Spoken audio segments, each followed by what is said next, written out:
السلام عليكم ورحمة الله وبركاته.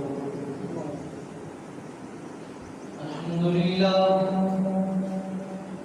لله نحمده ونستعينه ونستغفره ونعوذ بالله من شرور أنفسنا ومن سيئات أعمالنا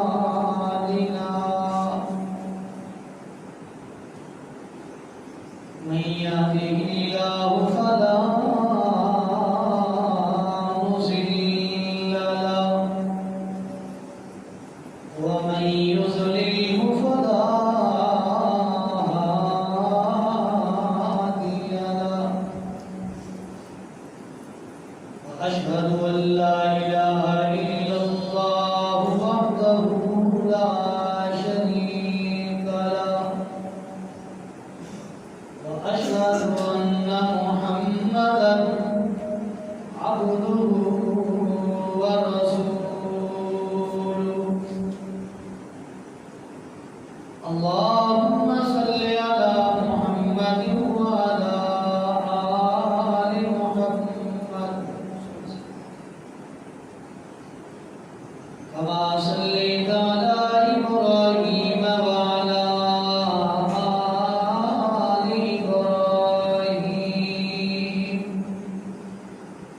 إنك حميد مجيد. اللهم بارك على محمد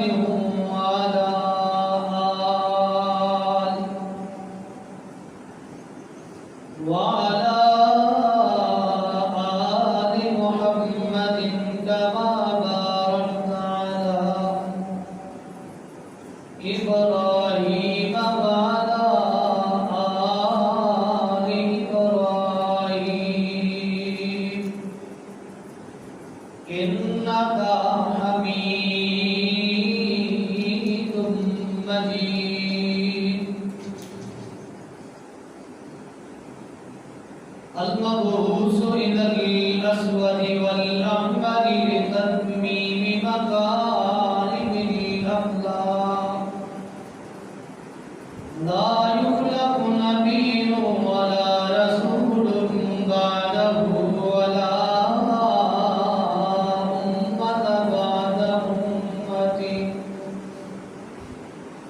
لا أمة بعد أمته ولا شريعة بعد شريعتي ولا كتاب بعد كتابي.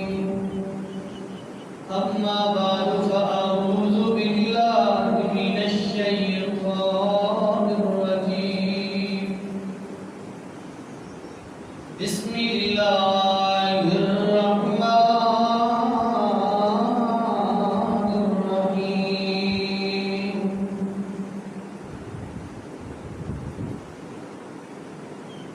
ومن أعرض عن ذكري فإن له معيشة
مختصر اور درود و سلام کے بعد میں دعا گو ہوں اللہ رب کائنات مجھے حق گوئی کی توفیق عطا فرمائے۔ اس کے بعد مجھے اور آپ جمیع ساتھیوں قرآن و سنت پر عمل پیرا ہونے کی توفیق عطا فرمائے۔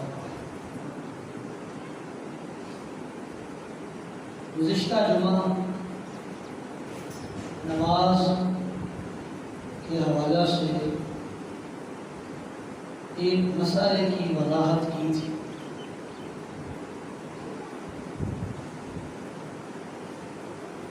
تکبیر تحریمہ کہنے کے بعد میری اور آپ کی ذمہ داری کیا بنتی؟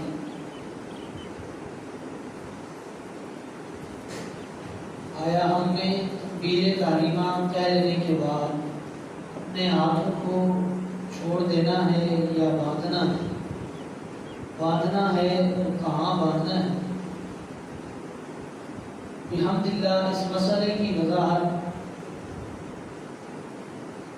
نے علمی حیثیت کے مطابق آپ حضرات کے سامنے رکھے تھے۔ اللہ پاک اپنی بارگاہ میں قبول و منظور فرمائے۔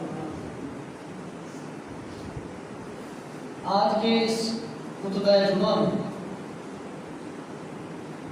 اسی موضوع کی ایک اور کڑی کو آپ حضرات کے سامنے رکھنا چاہتا ہوں۔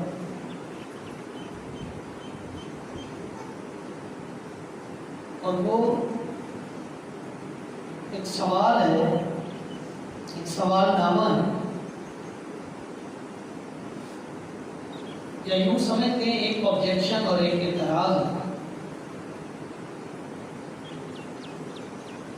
وہ آبجیکشن، وہ اعتراض، وہ سوال نامہ یہ ہے کہ مرد اور عورت کی نماز میں کوئی فرق ہے یا نہیں؟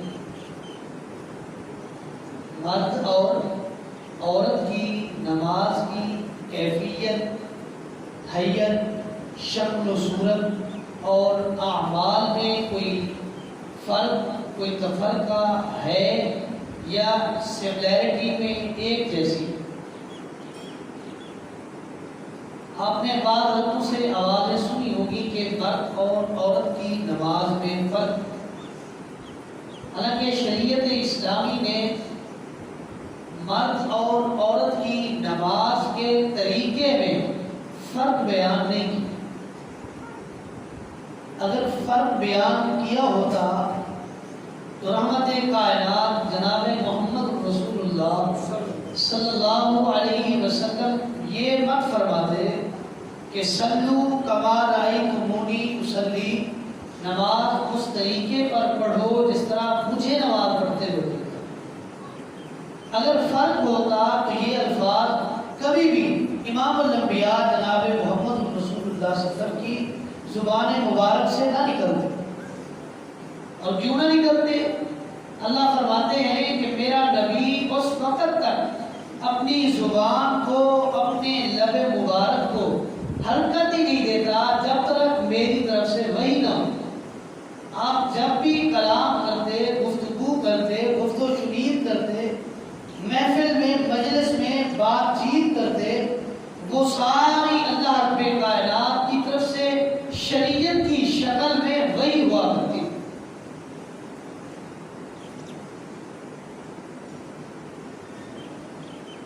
یہ جو فرق اور یہ جو فرق بیان کیے جاتے ہیں کہ تکبیر تحریمہ کے وقت مرد جو ہے وہ کان کے برابر ہاتھ اٹھائے اور عورت جو ہے وہ کندھے کے برابر ہاتھ اٹھائے، یہ فرق شریعت اسلامی میں کہیں موجود نہیں کہ مرد کے لیے امام الانبیاء جناب محمد رسول اللہ صلی اللہ علیہ وسلم نے یہ حکم دیا ہو اور عورت کے لیے آقائے نامدار جناب محمد رسول اللہ صلی اللہ علیہ وسلم کا یہ حکم۔ شریعت اسلامی میں اس کا کوئی وجود نہیں۔ ایک دوسرا فرق بیان کیا جاتا ہے،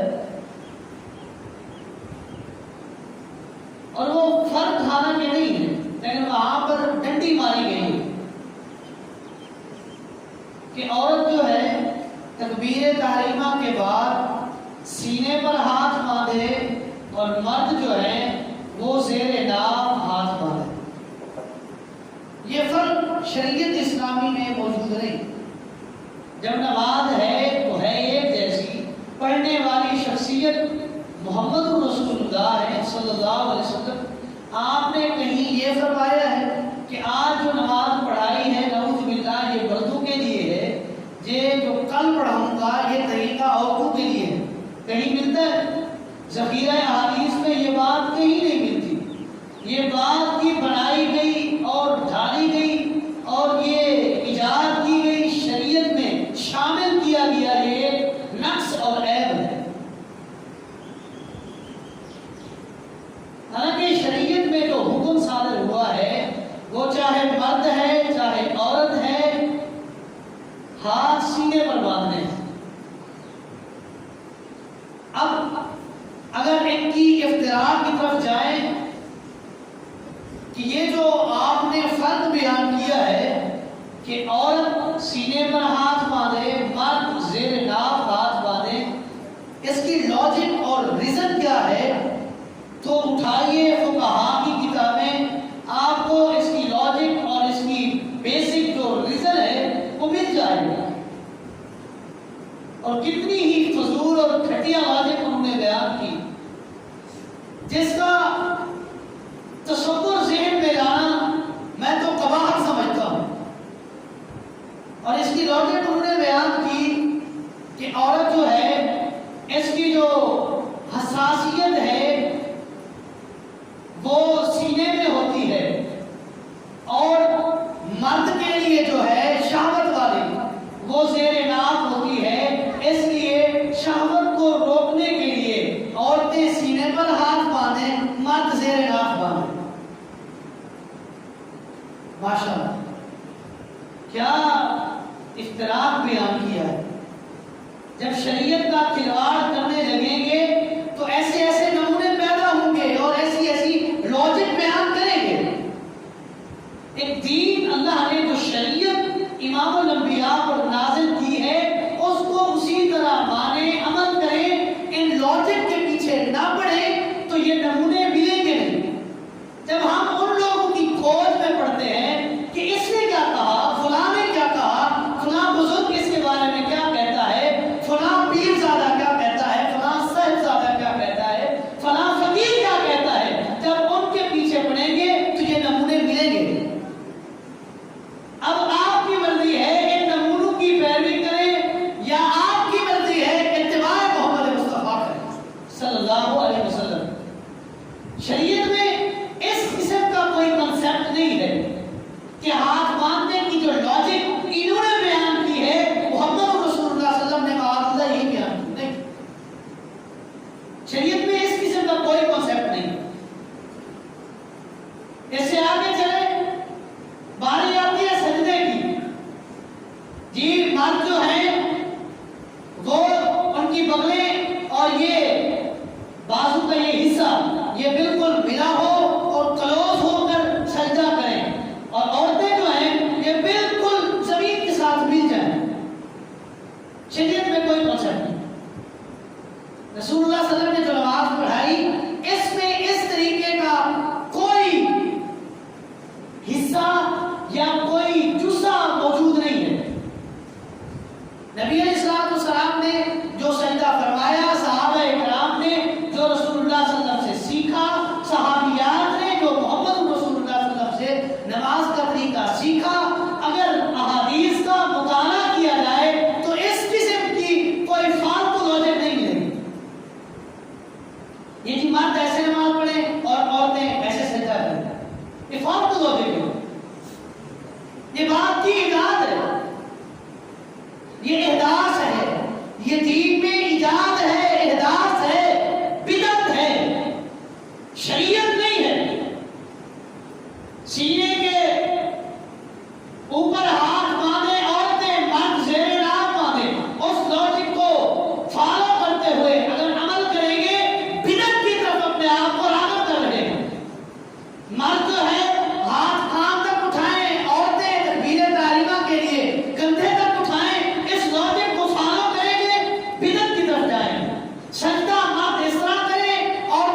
میرے اور آپ کے لیے اسوہ، قدوہ، نمونہ، آئیڈیل اور ماڈل کوئی اور نہیں، کوئی تھرڈ پرسن، کوئی تیسرا چوتھا نہیں، میرے اور آپ کے لیے آئیڈیل اور نمونہ محمد رسول اللہ ہے صلی اللہ علیہ وسلم، جس کو آئیڈیل اور نمونہ اللہ رب کائنات نے اس مقدس کلام میں بیان کر کے وعدے کیا ہے، لقد کان لکم فی رسول اللہ اسوۃ حسنہ، اے امت محمد کے لوگوں تمہارے لیے اسوہ، قدوہ، نمونہ، آئیڈیل، ماڈل، رول ماڈل اگر کوئی شخصیت ہے تو وہ میرا نبی ہے جس کا نام محمد رسول اللہ ہے صلی اللہ علیہ وسلم، جس کی زبان سے وہ حرف، وہ کلمہ، وہ جملہ، وہ کلام نکلتا ہے جو رب کی طرف سے وحی ہوتا ہے۔ اور مجھے اور آپ کو اور ہمارے سمیت معصوم عن الخطا جناب محمد رسول اللہ صلی اللہ علیہ وسلم کو اللہ رب کائنات نے جس چیز کی پیروی کا، جس چیز کی اتباع کا حکم دیا ہے، اللہ فرماتے ہیں اے میرے رسول تو بھی، تیری امت بھی اتباع کرے اس چیز کی جو میں نے تیرے اوپر وحی کی صورت میں نازل کیا ہے۔ اور وحی کی صورت میں دو چیزیں نازل ہوئی، ایک اللہ کا قرآن ہے، ایک محمد رسول اللہ صلی اللہ علیہ وسلم کا فرمان ہے۔ اسی کی اتباع کریں، اسی کو فالو کریں، اسی کی پیروی کریں، نجات ہے، ہماری نجات، ہماری کامیابی، ہماری کامرانی کا سرٹیفکیٹ ہمیں تب ملے گا جب ہمارے کھاتے میں اتباع محمد مصطفیٰ ہو صلی اللہ علیہ وسلم۔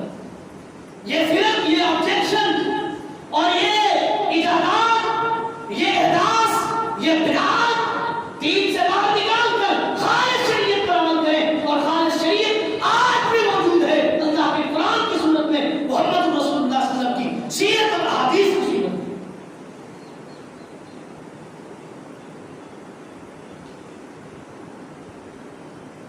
یہ بات کی ایجادات، یہ بات کے احداث تیری اور میری تباہی، بربادی اور تیرے اور میرے جہنم جانے کا سبب یہ احداث اور بدعات ہے۔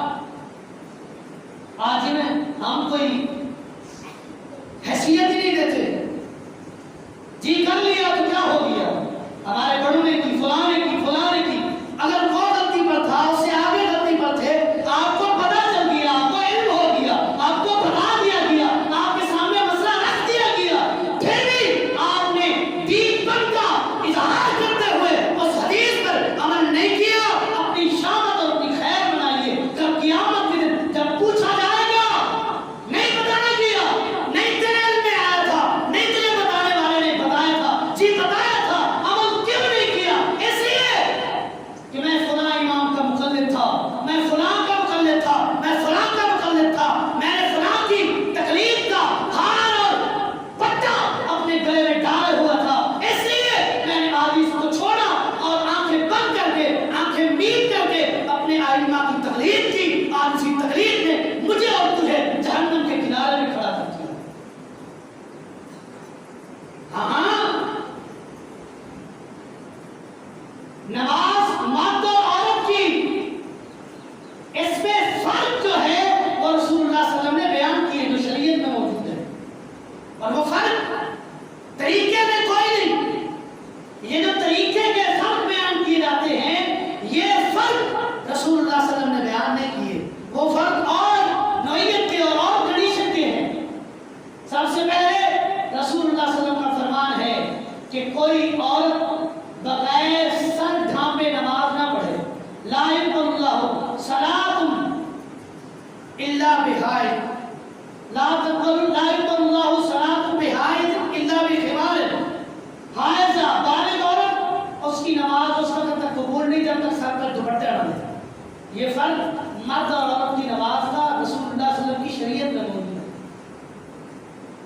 یہاں ایک اور مسئلہ بھی واضح ہوتا ہے کہ عورت کے لیے سر کا ڈھانپنا لازمی فرض ضروری ہے، مرد کے لیے فرض لازمی ضروری نہیں ہے۔ نہیں سمجھ آتی؟ احمد رضا خان بریلوی کی کتاب احکام شریعت اٹھائی، وہ فرماتے ہیں ننگے سر مرد کے لیے نماز پڑھنے کوئی کراہت نہیں، ننگے سر اگر مرد نے نماز پڑھ لی تو کوئی کباہت نہیں، عورت نے پڑھ لی کباہت ہے، گناہ ہے، ثواب نہیں ملے گا، تباہی کے تہانے پہ جائے گی جو ننگے سر نماز پڑھے گی، اور مرد پڑھ لے کوئی کباہت نہیں۔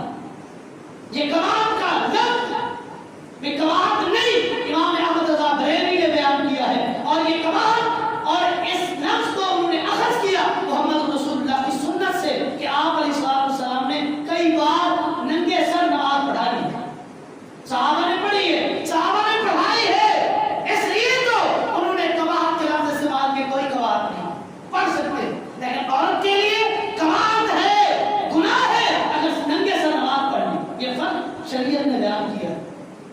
نمبر 2،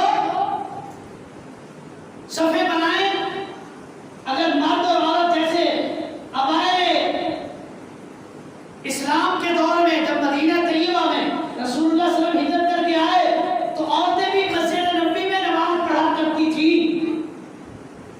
فرق رسول اللہ صلی اللہ علیہ وسلم نے بیان کیا ہے کہ اگر عورتیں اور مرد آ جائیں تو مردوں کی صفیں آگے ہوں اور عورتوں کی پیچھے ہوں۔ یہ فرق شریعت نے بیان، کہیں طریقے کا کوئی تبدیلی ہے نہیں ہے، یہ صف کہ عورت کی صف پیچھے ہو اور مرد کی آگے ہو۔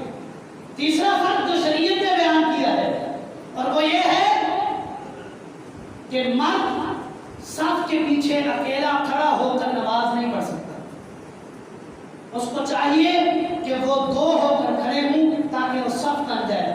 اکیلے آدمی کی صف کے پیچھے نماز نہیں ہوتی، لیکن عورتوں کے لیے رسول اللہ صلی اللہ علیہ وسلم نے اجازت دی ہے، شریعت میں اجازت موجود ہے۔ اگر اکیلی عورت ہے، ایک صف کمپلیٹ ہوگی، پیچھے اکیلی ہے تو اکیلی کھڑی ہو کر اس کی صف ہے۔ چوتھا مسئلہ جو شریعت نے فرق بیان کیا ہے اور وہ فرق یہ ہے کہ عورت امامت کرا سکتی ہے یا نہیں کرا سکتی، یہ سوال بھی ہے۔ فرق شریعت نے بیان کیا کہ عورت امامت کرا سکتی ہے یا نہیں کرا سکتی۔ صحیح بخاری اٹھائیے، رسول اللہ صلی اللہ علیہ وسلم نے عورت کی امامت عورت کو کروانے کی اجازت دی ہے، عورت مرد کی امامت نہیں کرا سکتی۔ کہ اگر عورت امامت کرا رہی ہے اور اس کے پیچھے مرد آ کر نماز پڑھے، مرد کی بھی نماز نہیں ہوگی۔ کیوں؟ عورت کی ابتدا میں، عورت کی امامت میں پڑھے گی نماز کا کوئی اجر نہیں، شریعت نے منع کیا ہے۔ اور ہاں عورت کی امامت کرا سکتی ہے اور اس کا طریقہ شریعت نے بیان کیا ہے۔ مرد امام جو ہے وہ صف میں سب سے آگے اکیلا کھڑے گا سینٹر میں، لیکن عورت کی امامت کا طریقہ شریعت میں بیان ہے۔ اس کے لیے علیحدہ آگے نکل کر علیحدہ، جیسے یہ سب کے آگے امام صاحب کے لیے مصلی پڑا ہے، یہ طریقہ نہیں۔ رسول اللہ صلی اللہ علیہ وسلم نے بیان کیا ہے کہ وہ پہلی صف کے سینٹر میں وسط میں کھڑے ہو کر دوسری عورتوں کی امامت کرائے گی، آگے بھی نہیں نکلے گی، درمیان میں سینٹر میں ان کے برابر کھڑے ہو کر ان کی امامت کرائے گی۔ یہ شریعت نے فرق بیان کیے ہیں مرد اور عورت کی نماز کا، طریقے میں کوئی فرق نہیں۔ جو طریقے کے فرق اور ان کی لاجک اور لسٹیں جو احداث اور بدعات اور ایجادات بیان کر کے انسانیت کو، امت محمد کو راہ راست سے ہٹا کر کے تقلید اور اندھی تقلید، اندھی پیروی، ائمہ کے اندھے اقوال کی اندھی اس کے اوپر عمل پیدا ہونے کی یہ جو لاجک بیان کر کے لوگوں کو راغب کیا جاتا ہے، یہ شریعت میں موجود نہیں۔ شریعت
سے منافی کوئی بات نہیں ہے۔ اللہ رب کائنات سے دعا ہے اللہ رب کائنات قرآن و سنت پر عمل پیرا ہونے کی توفیق دے۔ هذا ما عندي والله اعلم بالصواب وما توفيقي الا بالله۔